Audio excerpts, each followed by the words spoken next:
Musim telah menjadi sedemikian dingin sehingga bangun dan beranjak dari tempat tidur di pagi hari terasa cukup menantang. Ketika aku dengan malas berbaring di tempat tidur, memikirkan betapa dinginnya cuaca, ayahku selesai bersiap-siap untuk bekerja. Main, bagaimana perasaanmu? Sama seperti biasanya. Kenapa kau bertanya, ayah? Mungkin dia salah mengartikan bahwa aku tinggal di tempat tidur karena aku merasa sakit. Dengan malas aku duduk dan ayah menatapku dengan prihatin. Otto ingin mengadakan pertemuan musim dingin denganmu dan bertanya apakah kamu bisa datang hari ini. Oke, aku bisa pergi. Aku saat ini tidak sakit dan aku tidak punya urusan dengan Beno. Ayah pergi untuk sampai ke gerbang sebelum dibuka pada bel kedua. Setelah melihatnya pergi, aku turun dari tempat tidur untuk segera berganti pakaian. Ibu, Tuli, aku akan pergi ke gerbang hari ini. Dimengerti, tidak akan banyak yang bisa dikumpulkan di hutan, jadi aku pikir kau seharusnya baik-baik saja tidak pergi ke sana lagi tahun ini. Tuli benar, kami tidak ingin kamu terkena demam yang tidak perlu sepanjang tahun ini, Main. Kau harus berhenti pergi ke hutan untuk saat ini. Ketika suhu turun dan masuk angin menjadi lebih normal, menjadi semakin umum bagiku untuk melewati hari-hari di mana aku merasa tidak enak badan. Mendorong diri sendiri hanya menyebabkan orang-orang terdekatku harus menjagaku, jadi aku memutuskan yang terbaik adalah jika aku benar-benar berhenti pergi ke hutan. Hei, Main. Pergi ke gerbang hari ini, kata Lutz setelah melihatku meninggalkan rumah hanya dengan tas jinjing. Aku terbungkus pakaian agar tidak masuk angin, tetapi sebaliknya, anak-anak lain semuanya mengenakan pakaian yang relatif ringan. Terbungkus pakaian membuat lebih sulit untuk bergerak bebas dan mengumpulkan kayu bakar sebanyak mungkin dalam periode musim dingin yang singkat ini tepat sebelum salju datang merupakan hal penting. Aku berjalan ke gerbang bersama anak-anak lain. Sampai akhir-akhir ini aku kurang lebih bisa mengikuti mereka, tertinggal hanya sedikit di belakang. Meski hampir setiap kali aku memutuskan untuk berusaha mengejar, Lutz akan menghentikanku. Baiklah, aku akan melewati gerbang dalam perjalanan kembali, jadi pastikan untuk menungguku. Semoga sukses dengan memulungmu, Lutz. Semua orang pergi ke hutan, jadi kami berpisah di gerbang. Aku tidak melihat ayahku di gerbang, tetapi para penjaga sekarang telah mengenaliku. Aku memberi hormat pada salah satu dari mereka dan mereka membawaku ke ruang jaga malam yang biasa. Paman Otto, kau di sini. Ini aku, Main. Aku membuka pintu dan melihat bahwa rak-rak di sepanjang dinding sudah dipenuhi dengan papan-papan yang berhubungan dengan anggaran. Otto dikelilingi oleh papan, memilah-milahnya. Hei, Main. Senang bertemu denganmu di sini. Lama tak jumpa, Paman Otto. Aku memberinya sapaan hangat dan pindah ke kursi yang paling dekat dengan perapian. Setelah pada dasarnya memanjat kursi berukuran layak, aku mengeluarkan batu tulis dan pena dari tas. Jadi, mari kita bicara tentang rencana musim dingin kita. Kau pikir seberapa sering kau bisa ke sini? Aku berbicara dengan ayahku tentang hal itu, dan dia memutuskan bahwa aku bisa datang ketika aku merasa sehat, tidak turun salju, dan dia sedang shift pagi atau siang. Pertama-tama, tidak umum bagi aku untuk merasa sehat selama musim dingin. Aku lebih kuat dari tahun lalu dan bisa berharap agar aku tidak terbaring di tempat tidur karena demam, tetapi itu tidak mungkin bisa diprediksi. Kedua, tergantung cuaca. Ada badai salju konstan selama musim dingin.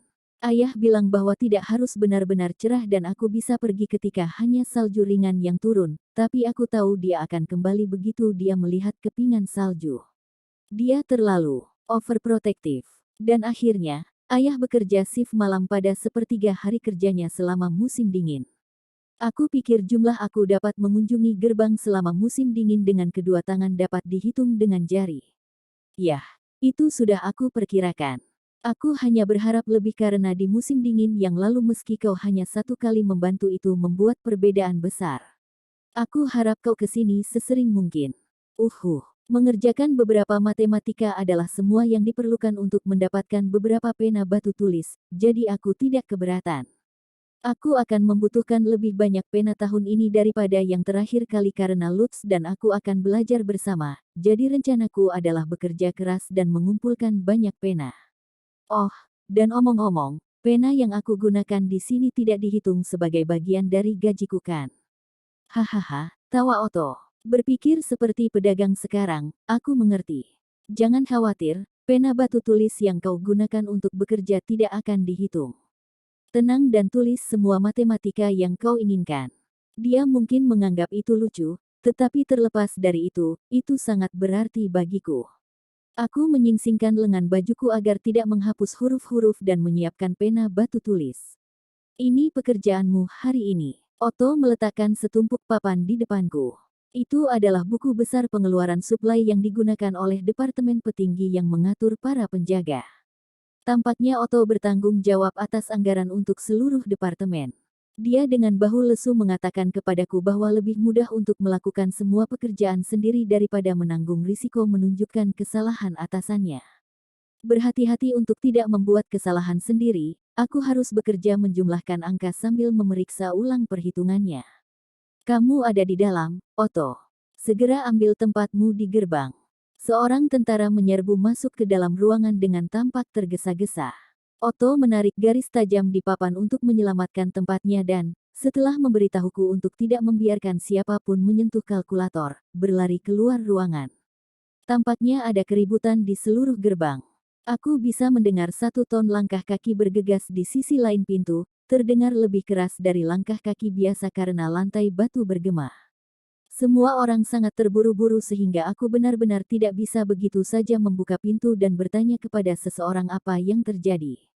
Aku telah mengunjungi gerbang berkali-kali sebelumnya untuk membantu Otto, tapi tidak pernah terjadi keadaan menjadi sehebat ini. Kegelisahan merayap ke dalam hatiku, mau tak mau mesti menerima kenyataan bahwa aku sendirian di ruangan itu. Aku akan baik-baik saja di sini, kan? Aku menarik napas dalam-dalam, dan saat aku melihat sekeliling ruangan yang kosong, aku samar-samar merasa pusing. Tidak akan melewatkan sedikit pun kegagalan semangatku berlalu, panas dalam diriku terus mengamuk. Panas yang mencoba meledak dari dalam diriku terasa seperti menunjukkan kelemahanku. Frustrasi, aku menegangkan tubuhku untuk memaksa mundur panas itu. Aku membayangkan meletakkan tutup di atas api dan menyegelnya di dalam diriku. Hah, lelah sekali. Melawan penelanan memakan begitu banyak kekuatan dan kecemasanku sedikit memudar. Aku terus mengerjakan matematika dan Otto segera kembali. Dia menyelesaikan papan yang sedang dia kerjakan dan mulai mengemasi bagiannya dari dokumen. Sepertinya ada trombe yang muncul. Seorang anak kecil datang berlari meminta bantuan sehingga setengah dari penjaga di sini pergi ke hutan. Aku harus berdiri di gerbang sampai mereka kembali, tetapi bisakah kau tetap bekerja di sini saat aku pergi? Dan juga, aku akan mengirim siapapun dengan surat pengantar kepadamu. Aku percaya kau mampu menangani mereka. Mengetahui apa yang telah terjadi cukup menenangkan diriku sehingga aku dapat melanjutkan pekerjaanku tanpa terlalu cemas. Omong-omong, Lutz dulu telah menyebutkan sebelumnya bahwa trombe umumnya mulai muncul di hutan setelah akhir musim gugur. Mungkin kita bisa mendapatkan kayu trombe lebih banyak untuk diubah menjadi kertas. Tetapi jika itu tumbuh besar sehingga tentara harus ikut mengambil tindakan, mungkin kayunya akan terlalu keras untuk dibuat kertas.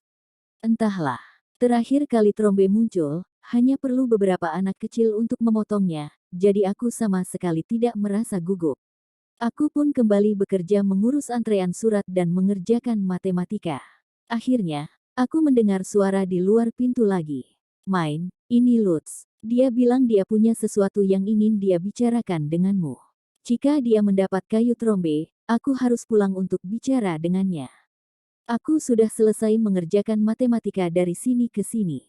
Terima kasih. Kau sangat membantu. Anak-anak dan tentara pasti sudah kembali bersama-sama, karena aku bisa melihat mereka berkeliaran di gerbang dengan kayu trombe di tangan. Aku mencari-cari Lutz dan melihat ayah bergegas ke arahku dengan sebatang kayu besar di bahunya. Main. Lihat, ayahmu memotong trombe sebesar ini. Wah, besar sekali. Apakah kita akan menggunakannya untuk kayu bakar? Tidak, kayu trombe tidak terbakar dengan baik, jadi itu tidak bagus untuk kayu bakar. Kami akan memahatnya menjadi perabot. Perabotan itu akan mampu bertahan dari kebakaran, jadi kayu seperti ini cukup berharga. Wow, aku mengerti. Menarik. Seharusnya aku sudah memperkirakan itu dari tanaman fantasi aneh itu. Itu hampir tidak bisa disebut kayu jika tidak terbakar dalam api. Ketika aku menggelengkan kepala dengan putus asa dan kagum, aku melihat Lutz memberi isyarat kepadaku dari belakang ayah. Ya, Lutz. Apa? Kamu hanya bawa ranting kecil seperti itu, Lutz. Lihatlah, main. Ayahmu jauh lebih keren. Ayah membusungkan dada dengan kebanggaan kemenangan setelah melihat ranting trombe di keranjang Lutz, tapi aku lebih suka dia tidak mencoba bersaing dengan anak kecil. Dan sayangnya, Lutz membawa ranting tipis dan muda yang aku inginkan. Aku menghela nafas, tapi kenyataannya, karena semakin besar ukuran trombe akan semakin sulit dipotong, mereka yang berhasil memotong kayu besar dianggap pahlawan oleh anak-anak kecil dan tentara. Aku bisa melihat orang-orang membandingkan kayu dan bersaing untuk mencari tahu siapa yang memiliki kayu paling tebal dan ranting yang paling besar. Ranting-ranting ini sampah. Salah satu anak, diganggu karena ranting-ranting kecilnya, melempar kayu trombenya ke tanah dengan mengamuk. Kayu trombe tidak cocok untuk dipakai sebagai kayu bakar dan ranting-ranting muda yang rapuh tidak cukup kuat untuk dijadikan perabot. Itu akan dianggap tidak berguna bagi hampir semua orang. Tapi bagiku, itu diperlukan untuk membuat kertas berkualitas tinggi. Aku tidak akan melewatkan kesempatan mendapatkan beberapa kayu itu secara gratis. Jika kamu tidak menginginkannya, apa boleh aku ambil? Apakah kau benar-benar tidak menginginkannya? Tentu saja tidak, itu menyebalkan.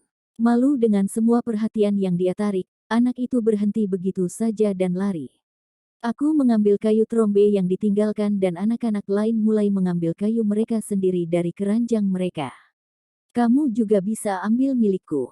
Membawanya pulang tidak akan banyak berguna. Kamu mungkin bisa ambil milikku juga. Aku tidak membutuhkannya. Sejumlah besar kayu akhirnya menumpuk di sekitarku. Lutz, sepertinya kita punya banyak sekarang. Ya. Lutz mengumpulkan kayu trombe yang dijatuhkan bersamaku dan mengemas semuanya ke dalam keranjangnya. Ayah, tercengang dengan apa yang telah dilihatnya, mengerutkan alis dan melihat keranjang kami. Main. Untuk apa kamu menginginkan barang itu? Kayu yang aku gunakan harus lunak dan mudah. Ayo pergi, Lutz. Aku memunggungi ayah dan mulai berjalan pergi. Lutz mengikuti, menggaruk kepalanya. Kau tahu, aku membawa pulang beberapa trombe karena aku tahu kita membutuhkannya, tapi kita harus memakai potongan kayu untuk sekitar 5-7 hari, kan? Bagaimana itu akan berhasil? Aku tidak ingin masuk ke sungai saat cuaca sedingin ini dan kita tidak bisa membuang-buang kayu bakar, kita perlu merebus air selama 1 bel. Apa kita harus menyerah begitu saja? Aku tahu bahwa tidak banyak kayu bakar yang tersedia di dalam hutan saat ini, tetapi aku tahu pasti bahwa Beno akan marah jika kami membuang kayu trombe hanya karena itu. Aku sudah tahu apa yang akan dia katakan, tapi mari kita bicarakan dengan Beno dulu. Dia pasti akan marah jika kita membuang semuanya. Aku tidak akan pergi ke sungai saat cuaca sedingin ini. Kami menuju ke toko Beno, tetapi penjaga itu secara alami mengatakan Lutz tidak bisa masuk ke dalam seperti yang dia lakukan. Dia harus menunggu di luar. Penjaga itu memanggil Mark, yang mengikutinya kembali ke pintu dan kemudian masuk ke dalam bersamaku. Kami memasuki toko tepat saat seorang pelanggan meninggalkan ruangan Beno. Pelanggan itu memelototiku dengan pakaian orang miskinku dan mengeluarkan suara, aku benar-benar harus segera membeli baju baru. Aku tidak ingin orang-orang kecewa dengan pakaian yang Beno jual karena aku. Yang berarti aku harus segera menghemat uangku. Beno mengerjap kaget setelah melihatku masuk ke ruangannya. Apa yang kau lakukan di sini? Kita tidak merencanakan pertemuan. Ini kunjungan yang tidak direncanakan, tetapi aku memiliki sesuatu yang perlu aku bicarakan denganmu. Ternyata trombe muncul di hutan hari ini, kataku, dan seketika itu Beno berdiri dengan suara gemerincing dan mencondongkan tubuh ke depan. Trombe, apakah kamu mendapatkan kayu darinya? Ya. Kami berhasil mendapat banyak kayu.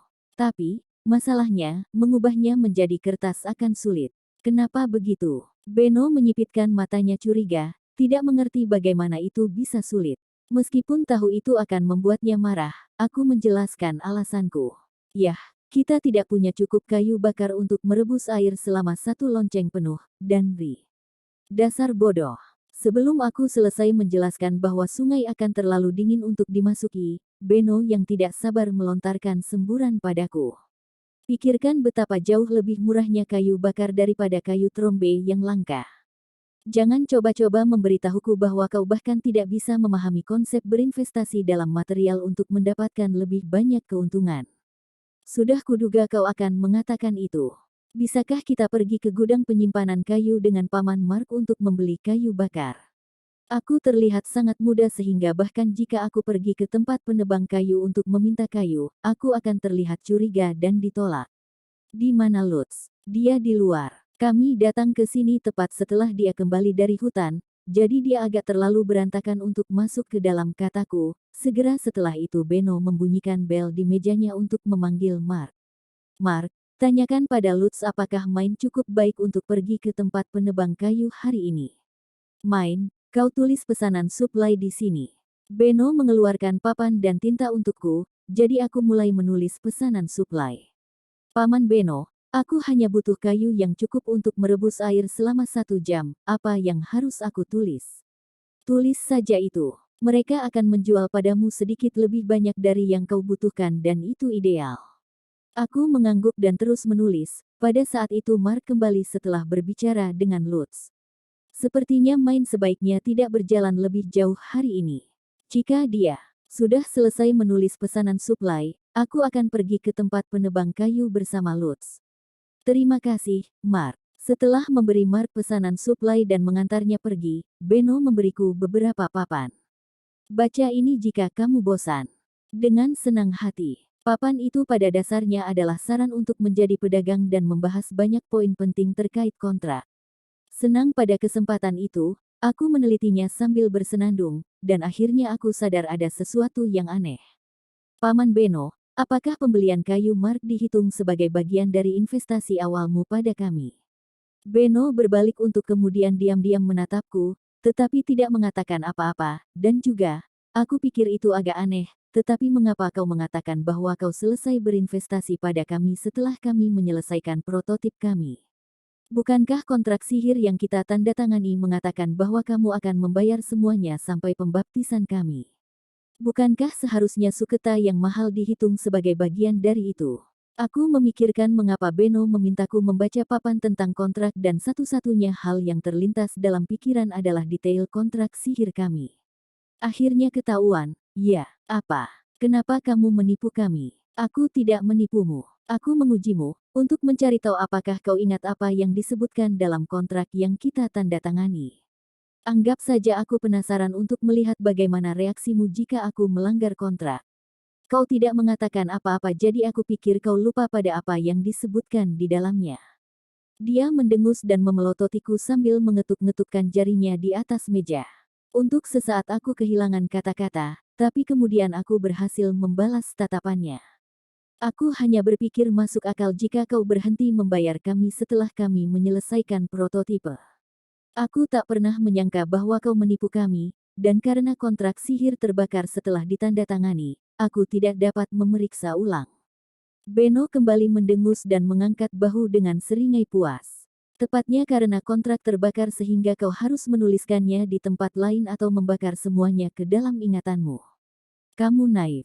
Aku akan mencoba untuk tidak membuat kesalahan yang sama lagi. Beno tidak salah. Aku seharusnya menulis kontrak atau menghafalnya. Memang semestinya semua pembicaraan tentang sihir yang akan menghukum pihak yang melanggar kontrak membuatku lengah. Kamu menindaklanjutinya, jadi aku akan membayar barang-barangmu. Lagi pula itulah yang kau sepakati untuk dilakukan. Bukankah tidak membayar merupakan pelanggaran kontrak? Aku mengerutkan bibirku, cemberut, dan Beno menatapku dengan senyum kemenangan yang gembira. Itu akan menjadi pelanggaran kontrak hanya jika aku menolak untuk membayar. Kau tidak menindaklanjuti adalah masalahmu. Sekarang setelah kau menindaklanjutinya, aku akan bayar. Itu tidak akan menjadi pelanggaran kontrak jika aku melakukannya. Pastikan untuk mengingat semua ini jika kau ingin menjadi pedagang suatu hari nanti. Bibir Beno melengkung membentuk seringai yang lebih lebar saat aku mengerang frustrasi dan berkata, jika kamu tidak menyadarinya setelah membaca segala sesuatu tentang kontrak itu, aku akan memerasmu sampai kering, sambil tertawa. Aku mengerti bahwa dia mencoba membantuku tumbuh sebagai pedagang, sampai memberiku petunjuk untuk membantuku ke arah yang benar, tapi itu tetap membuatku frustrasi. Ketika aku kembali melihat ke arah papan, berniat untuk tidak membiarkan dia menipuku lagi, Beno menghentikan pekerjaannya dan berbicara padaku. Ah, benar. Bisakah kamu memulai kerajinan musim dinginmu sedikit lebih awal? Keluargaku sudah selesai mempersiapkan musim dingin tahun ini, jadi kami bisa, tapi kenapa? Persiapan musim dingin kami berjalan lancar karena keadaan pekerjaan ayahku. Setiap prajurit di gerbang membutuhkan waktu rehat untuk bersiap menghadapi musim dingin, tetapi tidak semua orang dapat segera meninggalkan pekerjaan, jadi mereka mengambil hari libur secara bergiliran. Tahun lalu shiftnya datang agak terlambat, jadi kami bersiap sampai badai salju tiba, tapi tahun ini dia datang lebih awal dan kami berhasil menyelesaikannya dengan cukup cepat. Apa kamu bisa segera membuat kira-kira 10 hingga 20 jepit rambut dengan berbagai warna? Guildmaster sangat membual tentang jepit rambut cucunya sehingga banyak orang bertanya kepadaku tentangnya. Dan beberapa dari orang-orang itu juga tidak bisa aku tolak. Bukankah itu akan merusak perasaan Freida yang menjadi satu-satunya dalam mengenakan jepit rambut bunga selama upacara pembaptisan musim dingin?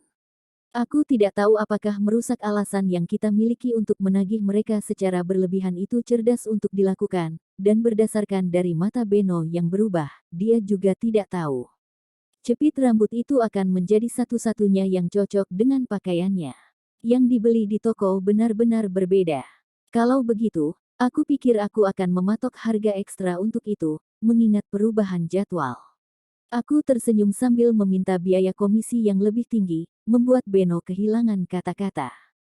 Ketika kau mendapatkan kesempatan untuk mendapatkan uang, ambil dan dapatkan keuntungan sebanyak mungkin, bukan? Aku belajar dengan meneladanimu sehingga aku bisa menjadi pedagang yang baik suatu hari nanti. Aku tertawa sendiri dan Beno dengan pahit mengerutkan kening. 10 tembaga menengah per jepit rambut. Kau tidak bisa mengeluhkan upah 2 kali lipat, bukan? Itu tidak akan berhasil. Silahkan pilih 11 tembaga tengah atau 13. Jika tidak, pembagian uang tidak akan berjalan mulus, mengingat perbedaan pekerjaan yang aku dan Lutz lakukan. Kami telah memberitahu keluarga kami 2 tembaga untuk bagian bunga dan 1 untuk bagian pin.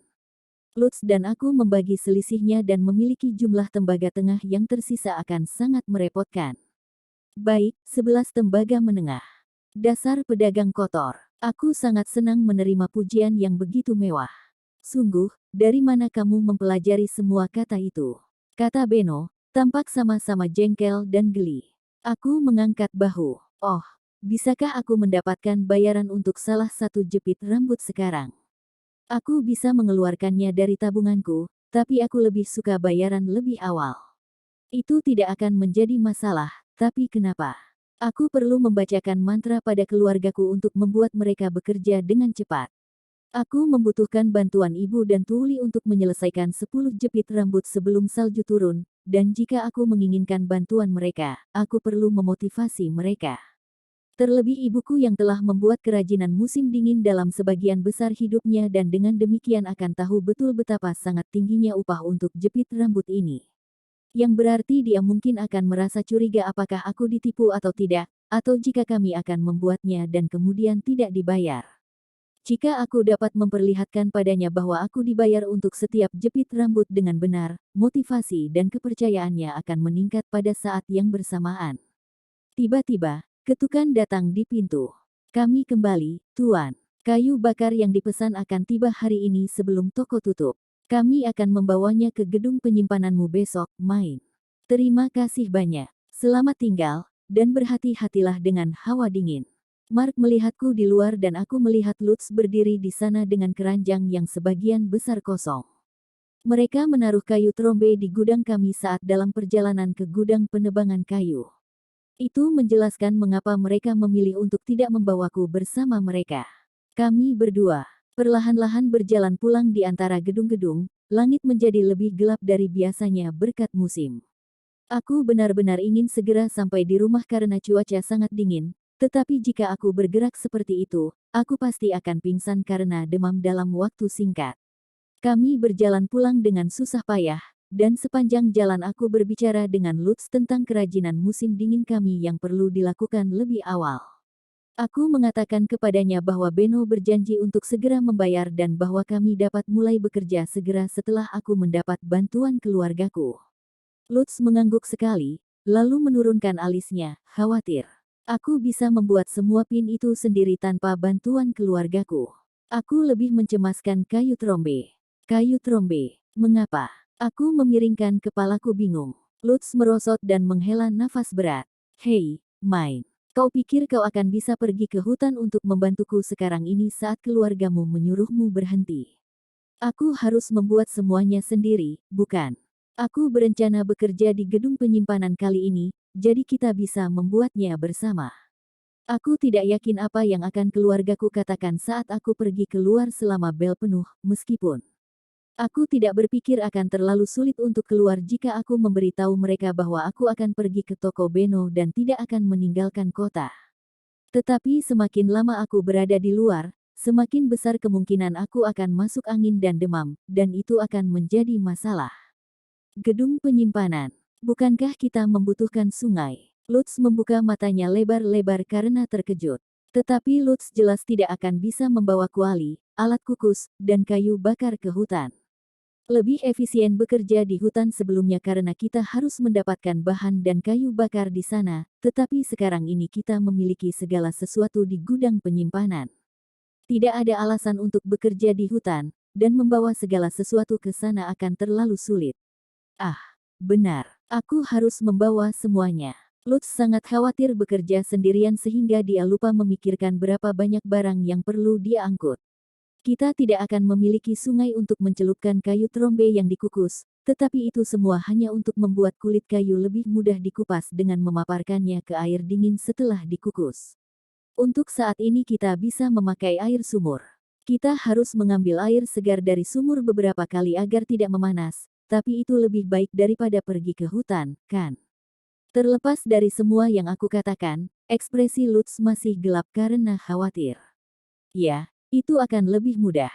Tapi bagaimana setelah itu? Hanya perlu menyimpan kulit kayu putihnya, kan? Aku ingin menyimpannya setelah mengupasnya sampai ke kulit putihnya, tapi bukan berarti kulit hitamnya tidak bisa disimpan, jadi tidak apa-apa. Mungkin lebih menyebalkan mengupas kulit hitamnya, tapi pergi ke sungai di musim seperti ini sama saja dengan bunuh diri, jadi jangan pikirkan itu. Dengan hilangnya semua kekhawatiran, ekspresi Lutz kembali cerah. Wah, sungguh melegakan, katanya pada dirinya sendiri berulang kali, berjalan sedikit lebih cepat dari sebelumnya. Aku akan meminta bantuan ibu dan Tuli begitu aku sampai di rumah, lalu aku akan bekerja mengukus kayu besok. Aku berjalan sambil memikirkan rencanaku besok, tapi pikiranku mulai melayang, mungkin karena lapar. Kami memiliki alat kukus, jadi aku ingin makan ubi jalar panas dengan mentega cair di atasnya. Aku tidak tahu apakah ada ubi jalar di dunia ini, tetapi ada sesuatu yang mirip dengan kentang. Jika aku besok membawa kentang dan Lutz membawa mentega, aku pikir kami bisa makan kentang mentega besok. Kedengarannya bagus. Baik, tubuh dan hatiku setuju. Oke, ayo kita lakukan itu. Kami tiba di sumur dekat rumah kami dalam waktu singkat saat aku larut dalam fantasi manis. Lutz berhenti dan berbalik. Main, aku akan menjemputmu setelah kayunya dikirim dan aku sudah mengambil kuncinya. Tunggu saja di rumah sampai aku ke sana. Jangan lupa bawa mentega besok ya. Aku memberinya selamat tinggal gelombang besar dan bergegas ke gedungku. Ketika aku menaiki tangga, aku bisa mendengar Lutz berteriak kaget dari luar jendela. Hah? Apa? Mentega? Kenapa mentega? Untuk apa? Apakah aku tidak memberitahunya tentang hal itu? Ups, ups.